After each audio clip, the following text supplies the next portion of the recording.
గాయాలు వారి గాయాలు ఒకేలాగా ఉన్నాయా? ఎంతమంది ఒకేలాగా ఉన్నాయా అంటారు? అన్నారు.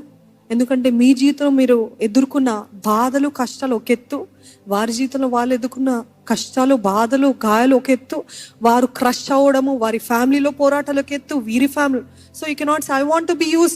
కొన్ని సంఘటనలో మనకు హెచ్చరింపులు కావాలి, కొన్ని సంఘటనలో మనకి గద్దింపులు కావాలి, కొన్ని సంఘటనలో ఆదరణ కావాలి, కొన్ని సంఘటనలో మనకి పరిశుద్ధాత్మ కార్యము మన జీవితంలో అందుకనే మీ దాడి బట్టి, మీ గాయాన్ని బట్టి, మీ గుండె పగిలే పరిస్థితులు బట్టి ఆ అనుభవాలు ఉన్నాయి చూడండి. The experience that you get that you can not match with anybody else. దాంట్లో నుండిస్తే you know what there was? Repentance. నోరు మూసుకొని దేవుని సన్నిధిలో ప్రార్థన చేయి, దొర్లు, సాష్టాంగపడు, ఆయన సన్నిధిలో మొత్తుకుంటే నీకే జవాబు పొందుకుంటావు. నువ్వు ఎక్కడ తప్పిపోయావు, ఎక్కడ దేవుడు మార్గం తెరుస్తున్నాడు, ఎక్కడ ఏం చేయాలో దేవుడే నీతో మాట్లాడతాడని అప్పుడు స్టార్ట్ అయ్యేది revival. They were depending on. There is nothing like counselling. The word is the counsel of God. Hallelujah.